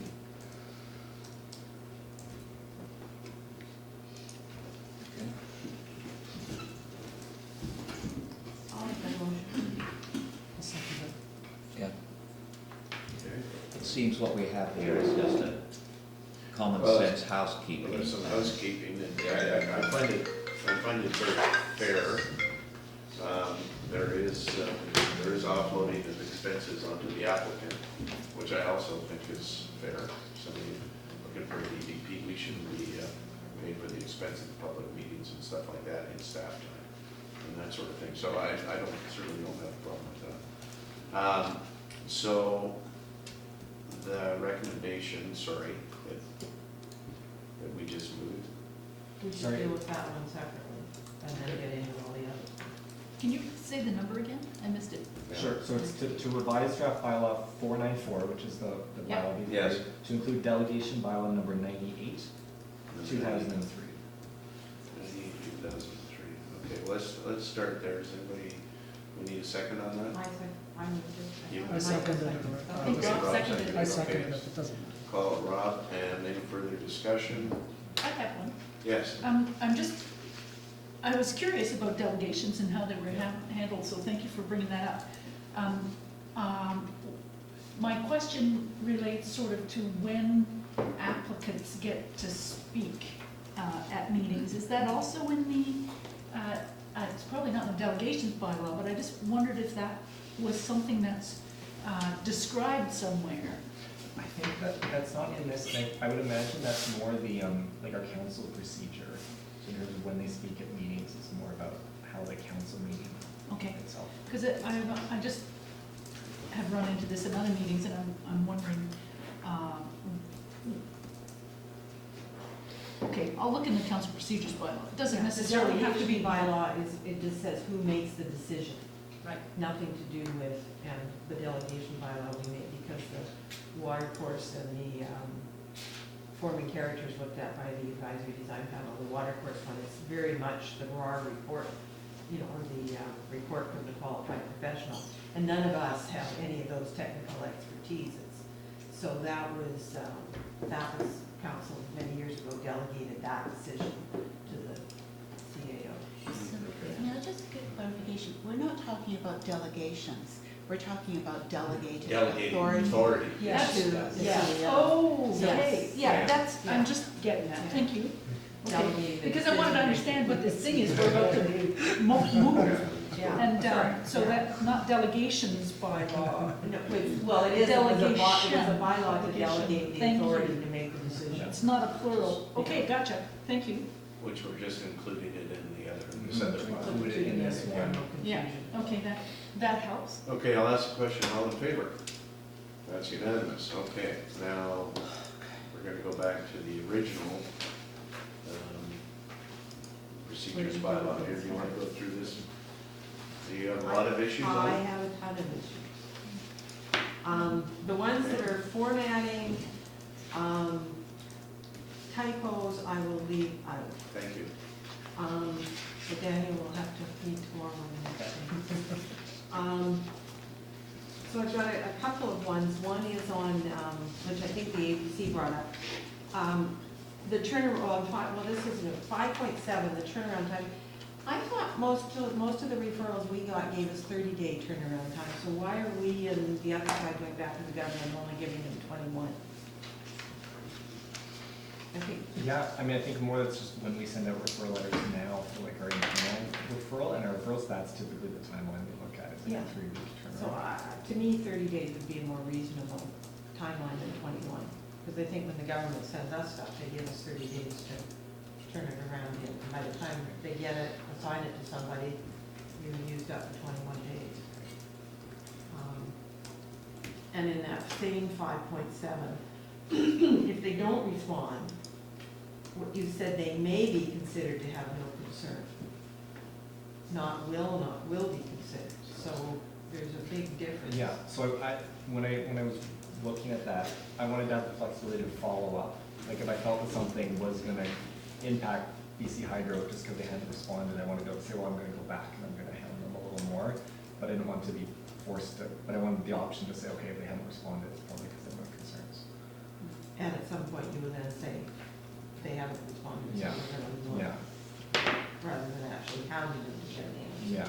But if it's like, if it's like a septic question that goes to health and they haven't responded, I would be following them up as opposed to. All right.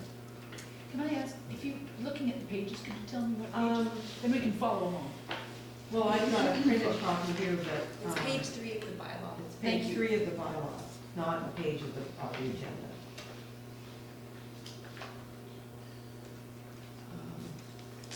So I'm using bylaw reference number, so if you're in the bylaw and I say 5.7, then it's bylaw. Thank you.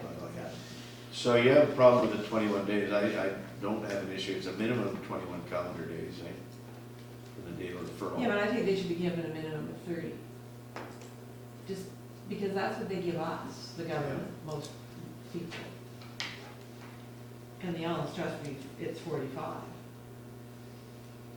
Which is probably that acceptable. Yeah, I mean, it's just, I guess it's just balancing sort of. And you might not have to follow up if you give them 30 days. Yeah, I mean, it's just balancing, in particular, I'm thinking of variances, and we do the referrals before it comes to council, and so we're always sort of, people are always applying and wondering when it's gonna go to council, and we sort of work our way backwards to say, well, we're gonna give the referrals. So the longer it is, essentially just means, you know, we're another council meeting later, that the introduction can come in, so, you know, we don't. Yeah. And so it's all done electronically, isn't it? Yeah, so I mean, 21 days should be. Well, by the time they get it, they've got to assign it to somebody, they've got to deal with it, they have to write their report, they give it to their supervisor to review maybe, and, you know, so I just thought it was, especially if you had holidays or anything else in it, so. Okay. That was a question we had.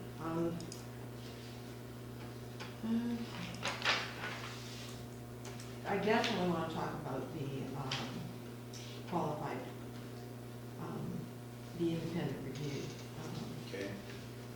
Which section is That's Well, I'm trying to 512. find, I'm in 512 and 513.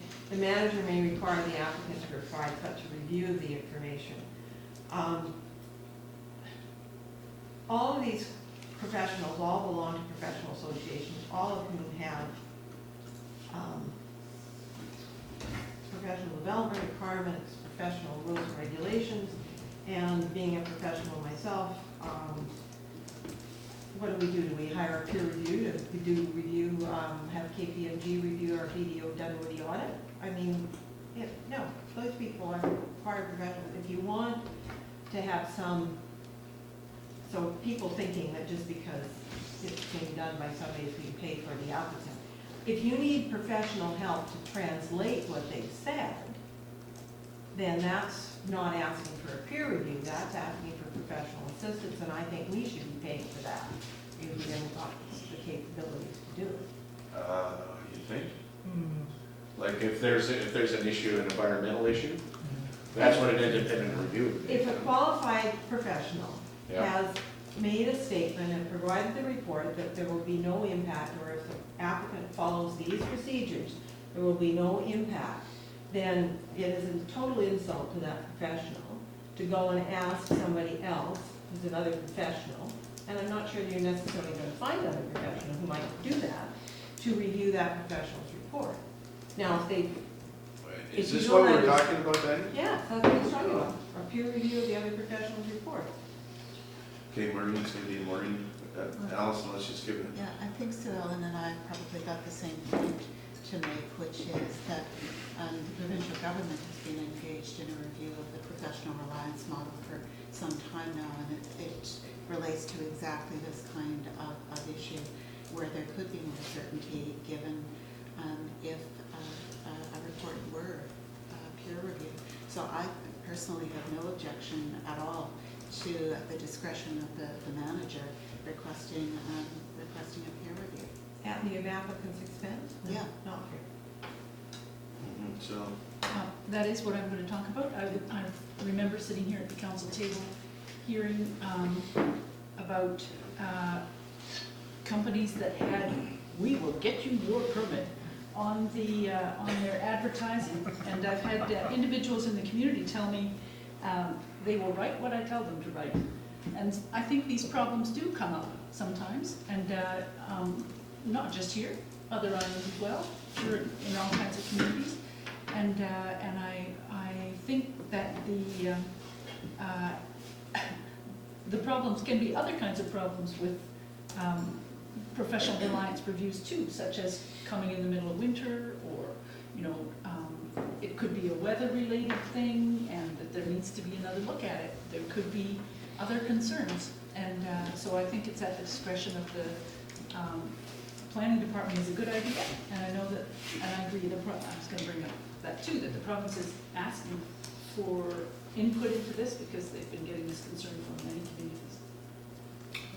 Well, they certainly have. Michael, did you have something? Yeah, it's always sensitive when you ask for a professional opinion from an accredited individual, and they deliver that opinion, right? And that is paid for by the applicant, and they are working with these people in good faith, believing that their accredited opinion carries the weight in front of a municipality or some other jurisdiction. When that is questioned, and that is what I think is being discussed right now, and maybe it has the right to be questioned, it's questioned by the people, in this case it would be the municipality. Correct. Well, absolutely fine. If the municipality decides to question this accredited opinion, then it better be prepared to do so at its cost and not expect the applicant to pay for the second accredited opinion, because that is simply unjust. So whether it's just to have accredited opinion challenged, fine.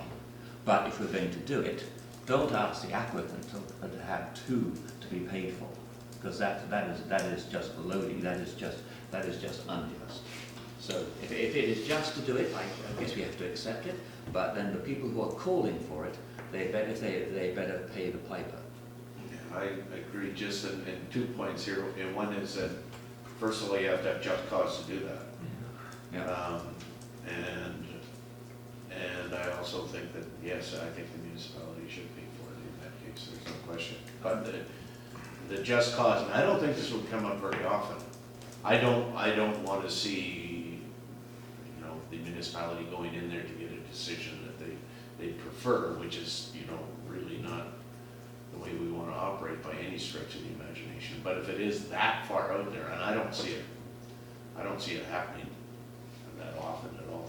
So just quickly to Daniel. Yeah, I would like to know how this is handled in other communities. Yes. I'd like to know what the Another question precedent is. Good comment. Yeah, I just have to stop. It's nothing that, in my time here, we've never asked for it or thought that we needed to be able to do this. It's more something that comes up in courses or in conferences, presentations, even reviewing law cases. And when things get messy, then you realize, oh wait, they've had a independent review, and there is sort of legal casework about the rights of municipalities to require that the applicant do it, and do it at their own cost. But it is, in the legal review of the bylaw, I think one of the things you want to establish is the policy around that. So you have something clearly that says this is why it's triggered that we're going to actually do this. There's something there. I haven't developed that at this time, but it was something as we go through the bylaw I would want to have in place, so that this is sort of a break glass in case of emergency clause, knowing the policy that this is what would trigger it to go to that stage. Yeah, it's a place I think it's a place we don't want to go, but we have to be protected when we go there. Raj? I think if you look at it from the perspective of the concern of charging the developer twice, when you're charging a developer, you're looking at a private versus public benefit. Correct. So if it was in this particular situation, you're looking at you're questioning the opinion that the developer has brought in. So when they came in with that opinion, there's private benefit, they should pay for that. But when you're looking for a second opinion, I believe you're looking for public benefit there. So it is quite justifiable to use public funds to pay for that second opinion. So, Yeah, I agree. Plus the fact that if the second opinion came and agreed with the first opinion, then you've loaded the applicant on with two things. So you couldn't argue for the charging the developer the second Yeah, opinion. and Mr. Mayor, that's a good point. I mean, it's like if the first one said, no, actually, the first one was correct, well, oops, right, we maybe overstepped.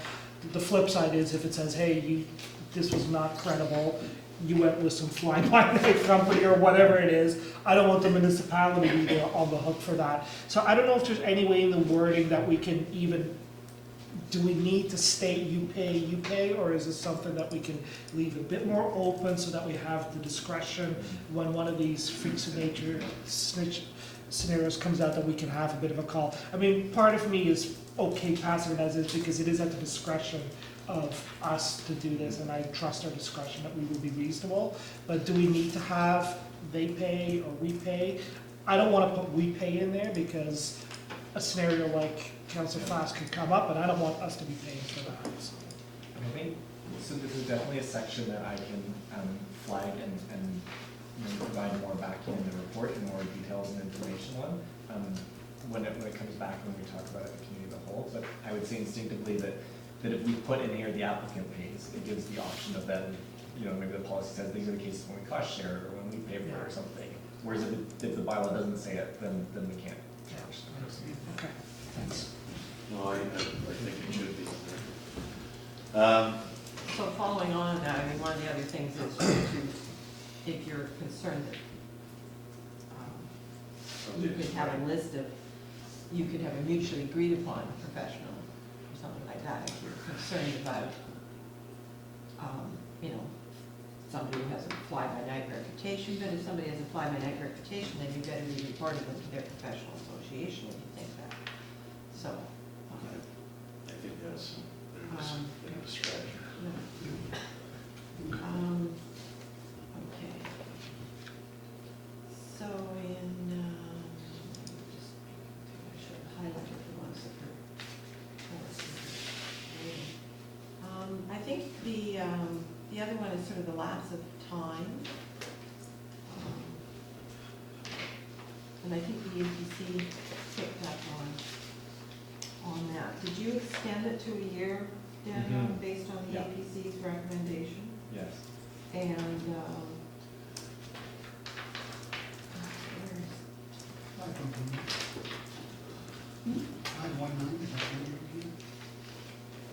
my handwritings were, yeah, okay, upon determination of the manager that an application has been inactive. But you haven't defined inactive, and I think the APC, that was, what is inactive? The manager's determination is a little too subjective for me. Yeah, so what I had added, looking at, as I looked at other ones, is that due to inaction on the part of the applicant.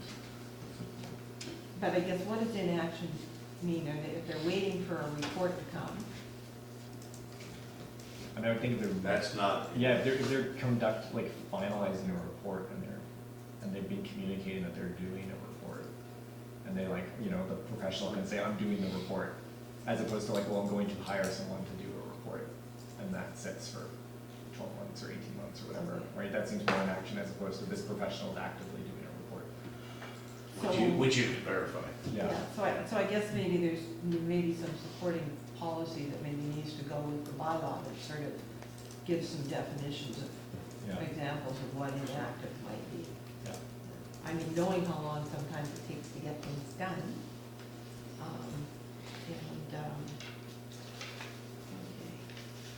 Okay. And the last third reading.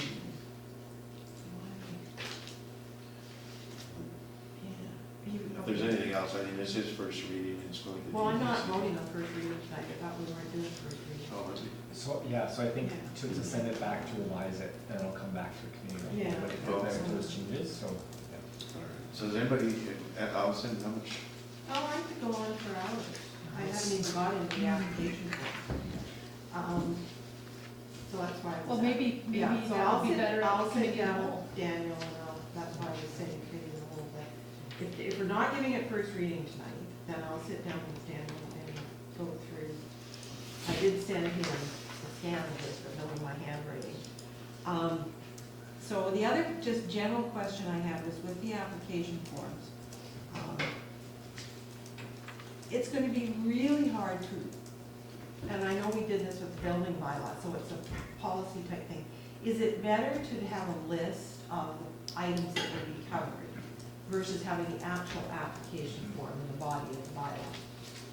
Because it's really hard to amend an application form. You want to change a phone number on it or change a reference, then you've got to amend the whole bylaw.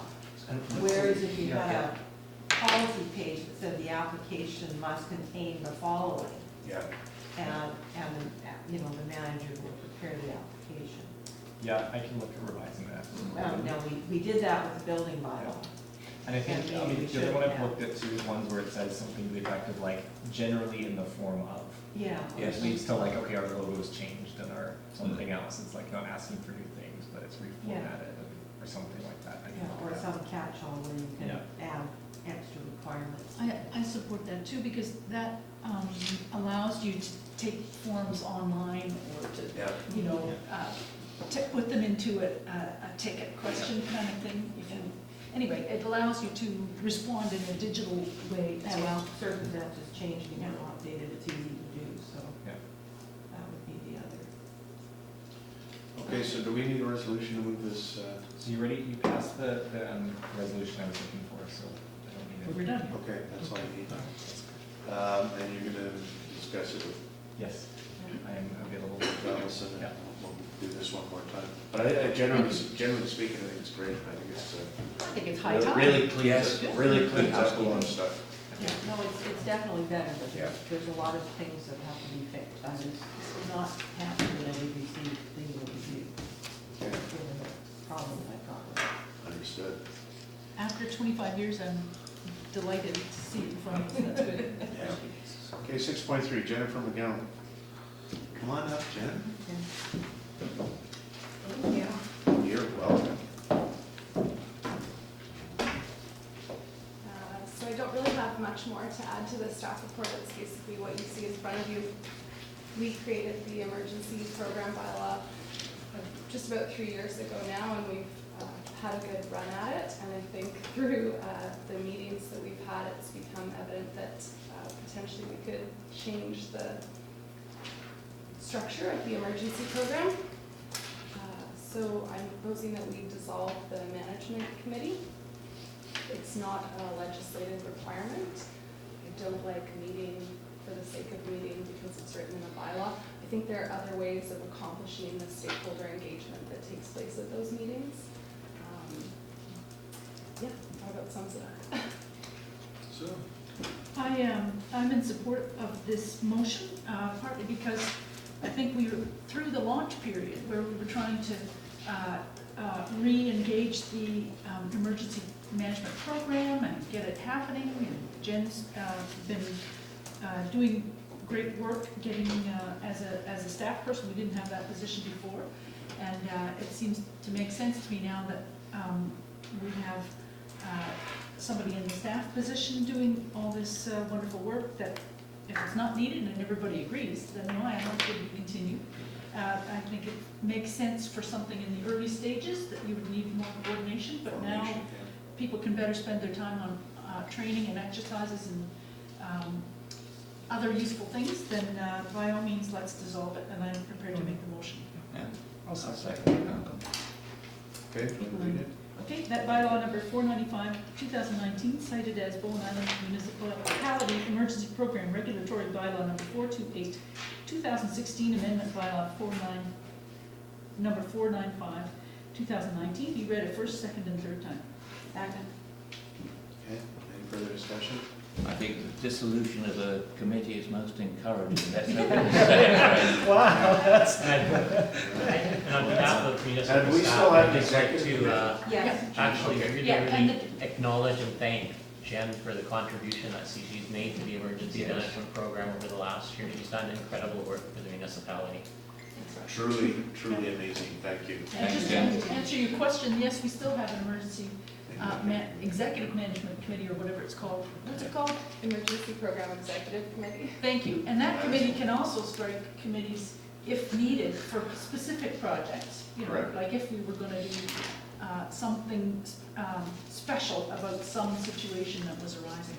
And so I think in the report, Jennifer talks about all this, so. Okay, I'll ask a question, all in favor? Thank you, that is unanimous. Thank you, Jen. Thank you, Mayor. And we got Jen too. Hello, Jennifer.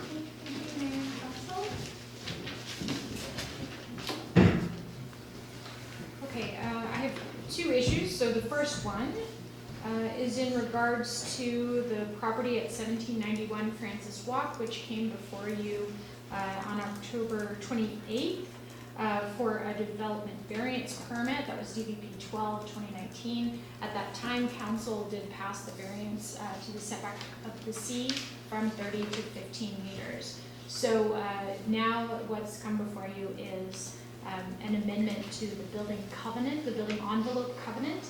in order to adjust the building envelope such that it now corresponds with the new buildable area based on the variance permit.